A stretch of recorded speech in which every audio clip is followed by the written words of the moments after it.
Bismillahirrahmanirrahim. Assalamualaikum warahmatullahi wabarakatuh. Waalaikumsalam warahmatullahi wabarakatuh. Untuk memulai pembelajaran kali ini kita dimulai dulu untuk membaca doa. Silakan dipimpin kepada ketua kelasnya. Siap. Berdoa dimulai. Doa selesai.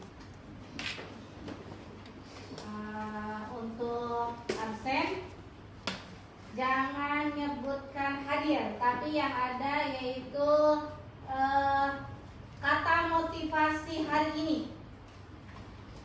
Ya, semangat, luar biasa, atau apalah itu. Siap? Ya.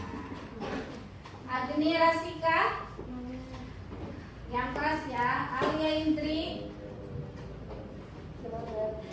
Alia Saila. Kalau semangat itu harus semangat gitu, ya semangat. Andina, selain itu banyak ya. Dewi, Tenang. Linda, Erlina, Akan teguh walau kadang dunia luntur. Mama, Wuri, Kamelia, Lala, Marina, Naila, Nesya, Nurhilda, Luar biasa. Nurika, Putri, Salsa, Salsabila, Salwa, Sania, Saskia, Sera, Sapika, Siti Nurhaliza, Sri Rahayu, si Ainun, si Paulia.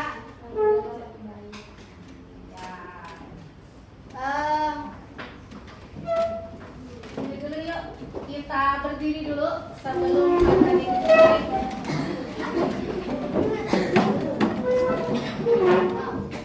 Lihat ke depan.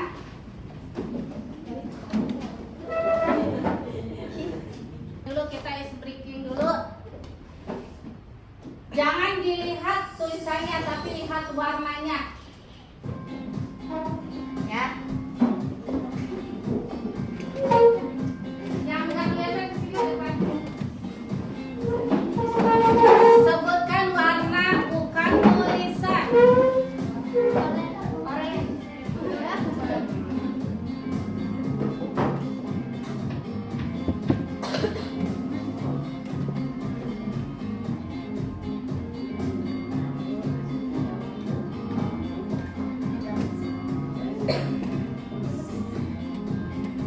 Harus kompak. Terus keluarkan suaranya.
bisa menulis artikel ilmiah populer untuk peserta didik dari pengumpulan data di lapangan hingga ke publikasi. Publikasi itu supaya diedarkan.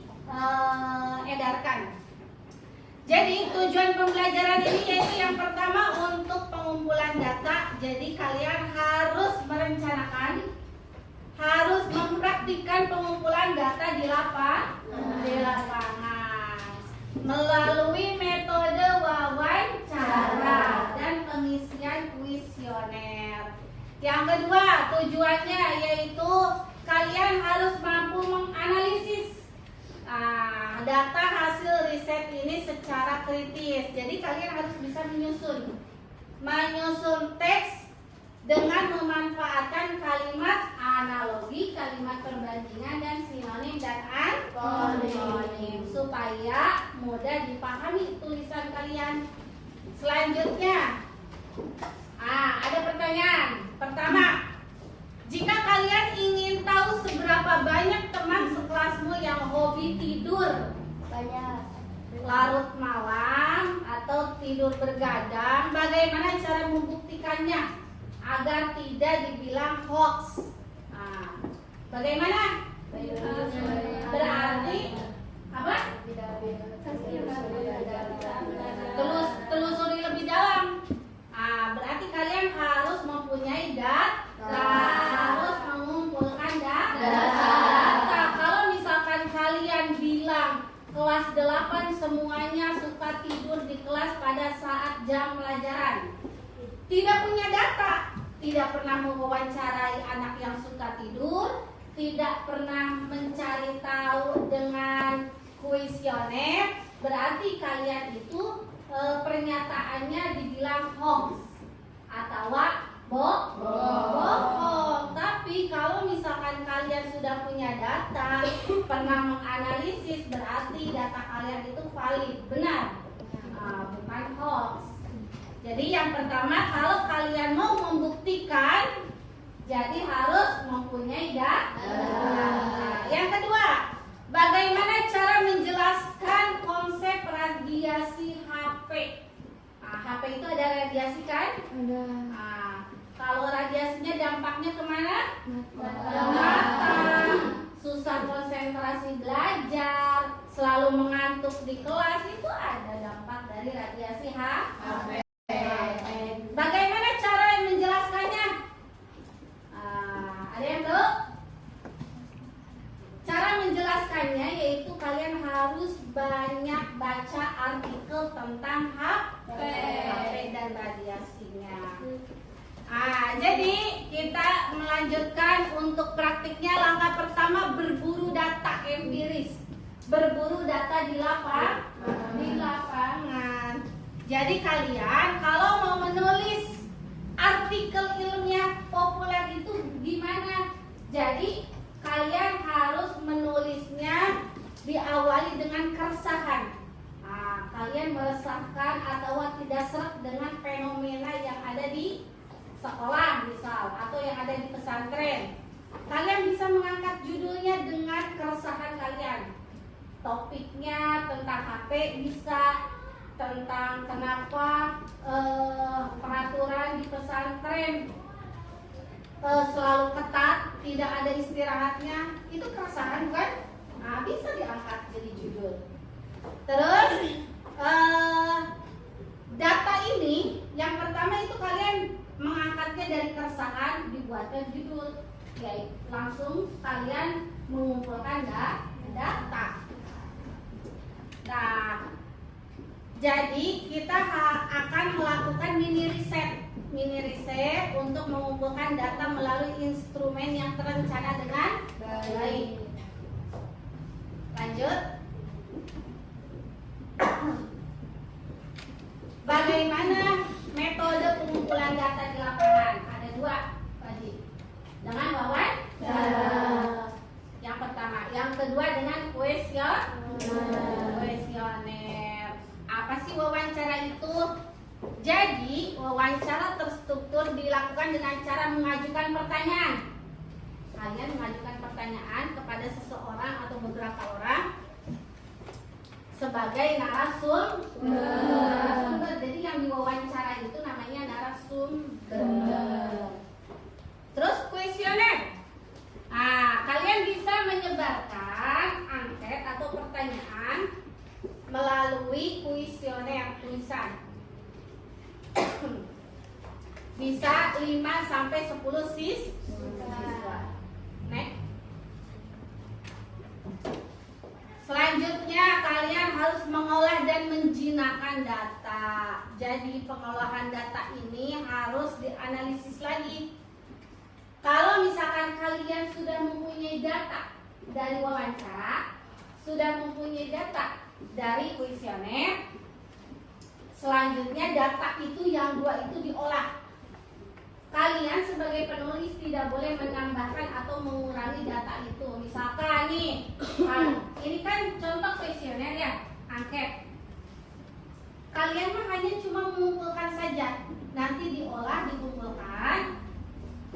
Jangan ada yang ditambah atau dikurang. Misalkan ini tulisannya sangat setuju, kok kalian diganti tidak setuju, nah, salah. Jadi kalian mah harus cuma mengolah dan mengumpulkannya saja, ya. Setelah diolah, kalian ambil poin utamanya. Nanti ada rumus untuk merumuskan data ini sebagaimana poinnya A, poinnya B, poinnya C, seperti itu ya. Terus ada lagi nih tata cara kaidah kebahasaan, ada perbandingan dan analogi. Masih ingat perbandingan dan analogi? Masih. Apa itu perbandingan? Jadi kalimat perbandingan ini membantu penulis untuk melihat skala data dengan cara apa? Menyandingkan dengan hal lain yang sepadan atau sama atau serupa. Nah, jadi harus ada perbandingan. Nah, contoh, jumlah sampah plastik di sekolah kita mencapai 10 kg per hari. Ada perbandingannya, kalimat perbandingannya jauh lebih berat. Jauh lebih berat dibandingkan bobot tas ransel yang kita pakai bawa sehari-hari. Itu kalimat perbandingan. Kalian harus ada nih dari struktur kaidah kebahasaan yang akan kalian rangkum atau tulis. Selanjutnya ada kalimat analogi. Kalimat analogi ini yaitu mengkonsepkan, jadi mengibaratkan, ya, supaya yang tadinya pembahasannya abstrak menjadi konkret. Menjadi konkret itu mudah dipahami. Terus selanjutnya ada sinonim dan antonim. Sinonim dan antonim. Sinonim apa? Persamaan kata. Antonim lawan kata. Ada sinonim dan antonim ini menjadi fleksibilitas bahasa. Nah, jadi penggunaan sinonim ini mengganti istilah-istilah medis, teknis, supaya lebih apa? Supaya lebih terarah dalam struktur kaidah kebahasaan. Terus ada struktur dan artikel. Nah, kita akan merampingkan dibandingkan karya ilmiah murni agar menjaga ritme keterikatan pembaca dari awal. Kalau misalkan kaidah artikel ilmiah murni itu tidak bisa disederhanakan, harus ada abstrak, pendahuluan, dan lain-lain. Banyak, ada dari bab 1 sampai bab 5. Tapi kalau artikel ilmiah populer yang ini bisa disederhanakan, bisa dirampingkan, tidak usah ada pendahuluan, langsung saja gitu. Jadi apa isi tulisan yang akan kalian angkat, apa yang kalian bahas. Yang pertama ada kepala tulisan, pasti harus ada judul supaya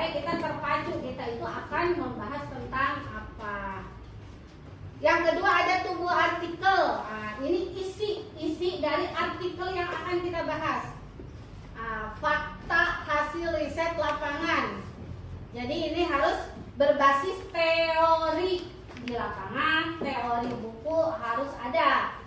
Dan terakhir adalah ekor atau penutup. Jadi kita harus menutup tulisan artikel kita disertai dengan refleksi pembelajaran, refleksi artikel. Refleksi ini yaitu ada ajaran persuasif yang menyentuh emosi pembaca. Next. Jadi sekarang kegiatan langsung pengumpulan data. Jadi akan dibagi 3 kelompok. Nah, kelompok 1, kelompok 2, kelompok 3. Kelompok 1 yaitu judulnya apa? Sudah? Apa judulnya?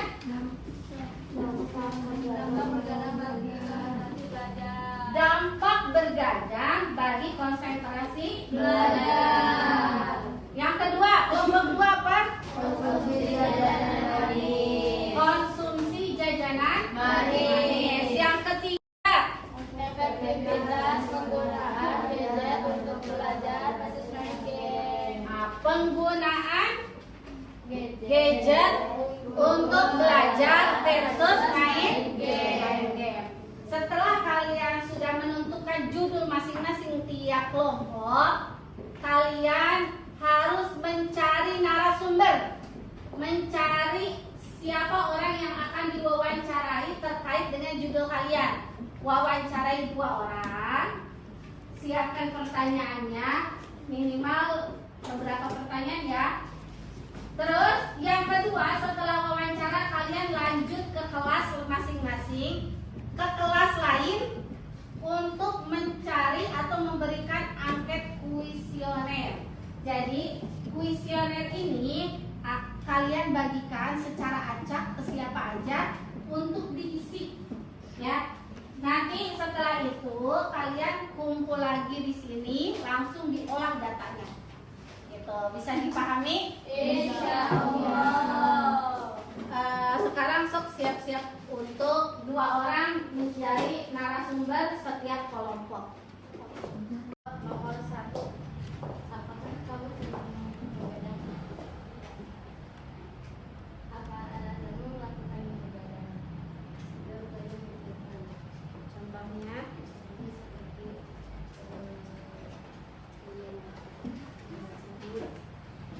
ngaji sampai jam 11.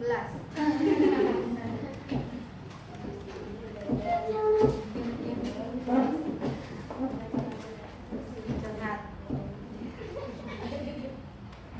Terus apa dampak yang kamu rasakan saat belajar setelah semalaman kamu melakukan begadang?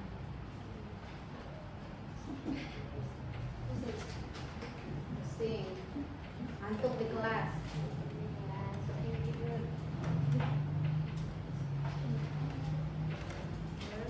Kegiatan apa yang kamu lakukan saat begadang? Menulis.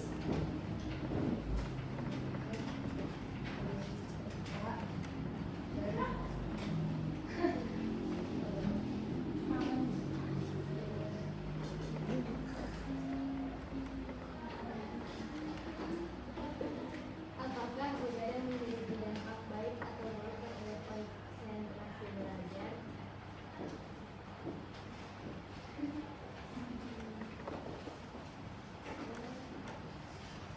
Apakah begadang memiliki dampak baik atau buruk terhadap konsentrasi belajar?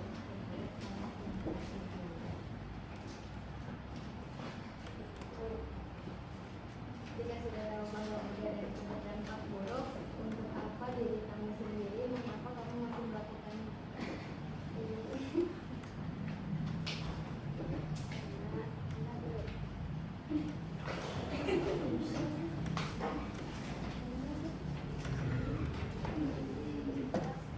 Sudah? Sudah. Ya.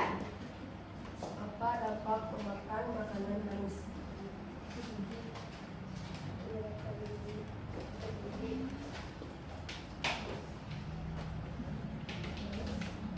Apa alasanmu untuk mengonsumsi makanan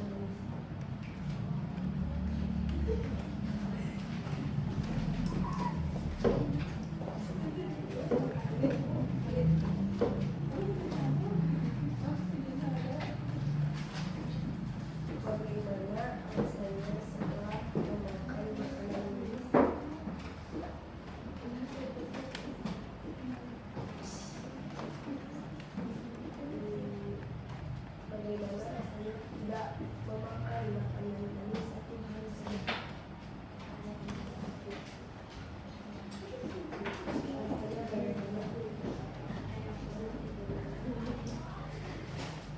Kurang enak. Mengapa kita tidak boleh memakan makanan manis secara berlebihan?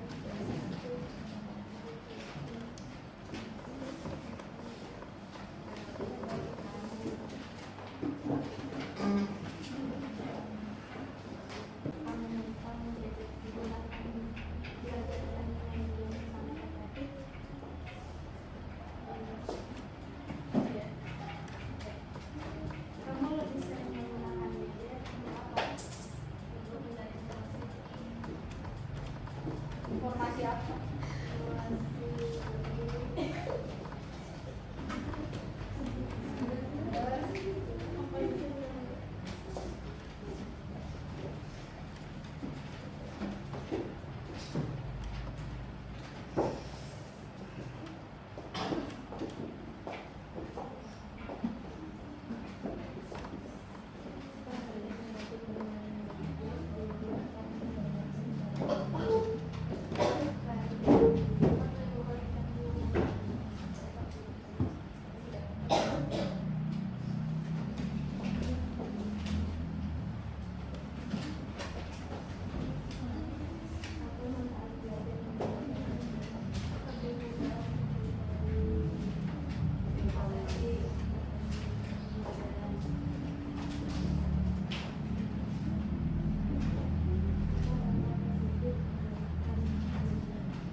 Tadi negatif sekarang positifnya. Manfaat sama positif sama aja. Berarti lanjut aja.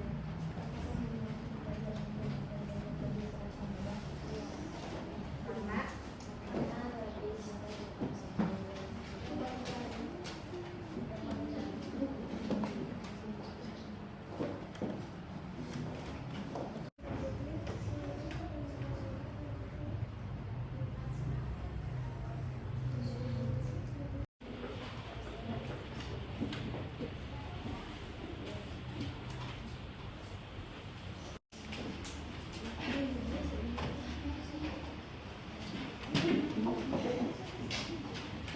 tadi awal materi pembelajaran kalian sudah melaksanakan tata cara pengumpulan data untuk pembuatan teks artikel ilmiah populer.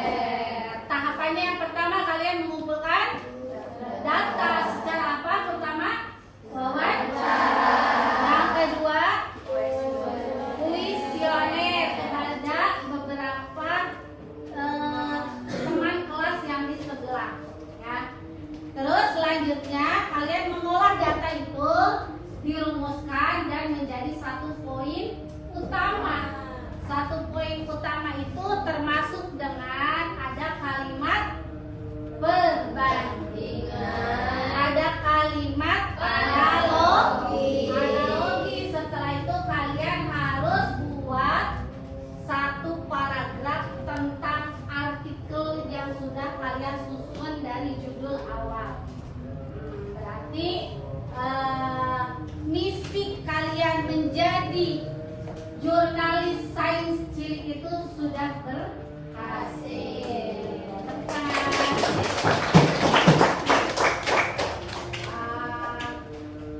Temuan-temuan di lapangan semoga menjadi pembelajaran dan pengalaman dan supaya bisa dimanfaatkan untuk masa depan kalian. Amin. Nah, terus ada pertanyaan pemantik dulu. Hal temuan apa yang ada di lapangan yang unik? Hah? Apakah ada temuan di lapangan yang unik? Ada.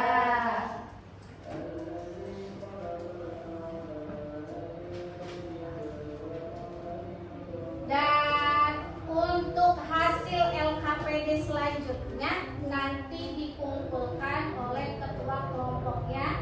Untuk pekan depan nanti ke depan kelas dengan hasil susunan artikel tulisan kalian yang sudah sesuai dengan draft artikel yang sudah dijelaskan. Paham? Insya